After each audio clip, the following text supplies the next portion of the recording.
If you want a modern political story that feels almost unreal, start here. A man who once worked as a bus driver, who rose through a revolutionary movement, who governed a country through one of the worst economic collapses in the hemisphere, and who is now, according to major news reports, sitting in U.S. custody facing federal charges. This is the life of Nicolás Maduro, told in a neutral way, with clear separation between confirmed events and allegations still being argued in court and in global politics. In this video, we'll count down 10 key facts about Maduro, from his beginnings in Caracas to the moment the world's attention snapped to a new headline: his reported capture by U.S. forces and his appearance in a New York courtroom. The goal is not to tell you what to think, but to give you the timeline, the context, and the stakes, so you can understand why this story has become a global flashpoint. Fact 10. Maduro's origin story is working class, and he built his political identity around it. Nicolás Maduro Moros was born in Caracas in 1962, in a country where oil wealth often existed alongside deep inequality. Before he became a national figure, he worked as a bus driver and became involved in union organizing, a background he later highlighted as proof he understood everyday struggles. In Venezuelan politics, biography is not just personal, it is political, and Maduro repeatedly framed himself as a man of workers rather than elites. Supporters often treat that background as authenticity, while critics argue it does not guarantee competence, especially at the scale of national leadership. But either way, it shaped the way he spoke, the way he campaigned, and the way he defended his legitimacy. Fact 9. His rise is inseparable from Hugo Chávez and the Bolivarian movement. Hugo Chávez reshaped Venezuela's politics by promising to break with the old order and build a state centered on social programs and national sovereignty. Maduro aligned early with Chávez's movement and moved from activism into formal roles inside the new political structure. He served in the National Assembly and then rose further when Chávez appointed him foreign minister, a role that placed him at the center of Venezuela's international strategy. As foreign minister, Maduro became the voice of a government that defined itself in opposition to U.S. influence and in alliance with sympathetic governments. In a system built around loyalty to a dominant leader, trust can matter more than charisma, and Maduro became known as a reliable loyalist. That loyalty would later become decisive when the movement needed a successor. Fact 8. Maduro became Chávez's chosen heir, and his first election was narrowly won and fiercely disputed. As Chávez's health deteriorated, Maduro was elevated to vice president, effectively positioned as the next leader. When Chávez died in 2013, Venezuela held an election, and Maduro won by a very small margin, according to official results. From the beginning, his mandate was contested, and the country entered a period where politics felt like a permanent emergency. Maduro inherited a polarized society and a state built around Chávez's symbolic authority, which is difficult to transfer to any successor.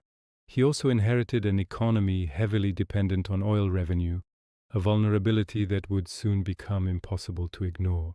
So his presidency began under pressure, and that pressure would only grow. Fact 7. The economic collapse under Maduro became one of the defining events of modern Venezuela.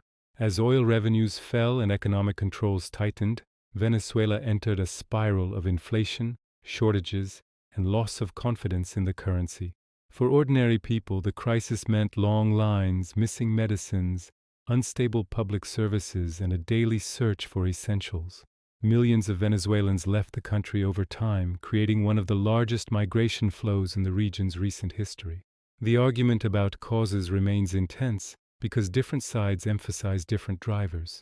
Maduro's government has often pointed to external pressure, sanctions, and financial restrictions as key forces making the situation worse. Opponents and many economists highlight policy decisions, corruption, and institutional breakdown as central internal causes. Both things can be true at the same time. External pressure can deepen suffering, and internal mismanagement can create the vulnerability in the first place. What is not disputed is the scale of hardship, and the way it reshaped families, communities, and neighboring countries. Fact 6. Maduro's rule became a global debate about institutions, elections, and civil liberties.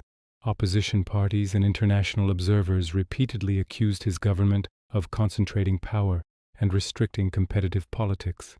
Supporters argue the state acted to prevent destabilization, coups, or foreign interference, and they frame opposition pressure as part of a broader campaign to remove the government. Mass protests, crackdowns, and arrests became recurring features during the most tense periods. Over time, competing institutions claimed legitimacy, and even basic questions about who represented the state became politically explosive. International recognition split as well, with different governments taking different positions on Venezuela's elections and constitutional claims.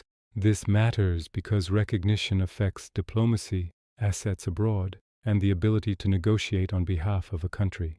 So Maduro's presidency was never only domestic politics, it became an international legitimacy dispute. And once legitimacy becomes disputed, every major event is interpreted through that lens. Fact 5. The conflict with the United States escalated from rhetoric into sanctions, and then into criminal allegations. Washington imposed sanctions on Venezuelan officials and key sectors, especially oil, aiming to pressure the government and restrict revenue. Supporters of sanctions argue they target decision-makers and create leverage for reforms or negotiations. Critics argue sanctions can increase hardship by limiting trade and financing in an already fragile economy, even if the stated targets are officials. Alongside sanctions, U.S. authorities publicly accuse senior Venezuelan figures of corruption and involvement in drug trafficking networks. Maduro's government rejected these claims as political attacks, insisting they were designed to justify pressure and intervention. Over time, the conflict moved from speeches into documents, indictments, and legal language. That shift matters, because legal language suggests enforcement, not just condemnation. And enforcement in global politics can be unpredictable. Fact 4. U.S. indictments framed Maduro as a criminal defendant long before he was physically in U.S. custody. U.S. prosecutors announced charges against Maduro that included allegations such as narco-terrorism and conspiracy to import cocaine. Those are allegations, not verdicts, but the public framing was unusually severe for a sitting head of state. For years, the practical question was simple. Would these charges remain symbolic, or would they ever reach a courtroom? In most cases, heads of state do not appear in foreign criminal courts unless there is regime change, surrender, or an international tribunal. So for many observers, the indictments felt like pressure tools rather than realistic legal pathways. But then the story shifted from hypothetical to immediate, and that shift is why the next fact became headline history. Fact 3. Major news outlets report that in early January 2026, U.S. forces captured Maduro in Caracas and transported him to the United States. According to reporting by major international media, the United States carried out a military operation that resulted in Maduro and his wife, Celia Flores, being taken into custody.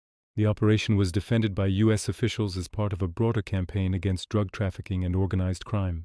Venezuelan authorities and multiple international voices condemned it as a violation of sovereignty, raising urgent questions about legality and precedent. Some reports described fatalities during the operation, which intensified the controversy and the sense that this was closer to a strike than a typical arrest.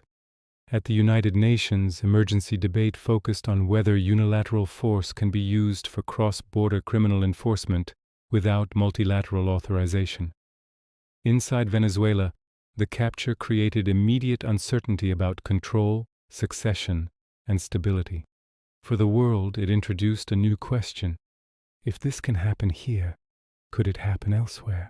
That is why the event became more than a Venezuela story. It became a global governance story. Fact 2. In U.S. federal court, Maduro pleaded not guilty, and the case immediately became both legal and symbolic. According to reporting, Maduro appeared in Manhattan federal court and entered a not guilty plea to the charges. He also described his capture as a kidnapping, framing the case as political aggression rather than legitimate prosecution. From the prosecution side, the focus is on alleged criminal conduct tied to narcotics and weapons. From the defense side, the focus is expected to include jurisdiction, evidence, the circumstances of capture, and how international norms apply. There is also the issue of immunity and status, because courts must consider how claims of leadership intersect with criminal allegations. High-profile cases often move slowly, with pretrial motions, disputes over evidence, and procedural steps that can take months. That means the public may see long stretches where the story feels quiet, even while legal arguments build in the background. And because the defendant is not an ordinary figure, every procedural moment becomes a political signal. The courtroom in this case is not just a courtroom, it is a stage where competing narratives fight for credibility. Fact 1. Maduro's life has become a case study in modern power, because it links biography, crisis, legitimacy, disputes, and an unprecedented international confrontation. His rise shows how political movements can elevate figures who embody a message of representation and continuity. His presidency shows how economic dependence, institutional strain, and polarization can turn into national trauma when shocks hit and trust collapses. The international dimension shows how sanctions, diplomacy, and criminal allegations can escalate step by step. The 2026 capture, as reported, added an unprecedented chapter that forced governments and legal experts to debate the limits of sovereignty and the reach of accountability. For Venezuela, what comes next will depend on stability, economic recovery, and whether political inclusion expands or fractures further. For the world, the case raises uncomfortable questions about precedent and the methods powerful states may use to pursue targets. Whatever the final legal outcome, the story has already changed the conversation around intervention, prosecution, and the boundaries of international law. And for ordinary Venezuelans, the most important question is not symbolic, it is practical. Whether life becomes safer, more stable, and more predictable. That is why this story holds attention, because it is still unfolding, and because its consequences are not abstract. So there you have it, 10 facts about Nicolás Maduro, told in a neutral way, with clear separation between events that are reported as happening and allegations that still have to be argued and proven in court. Thanks for watching. Don't forget to subscribe so you don't miss any more stories and facts.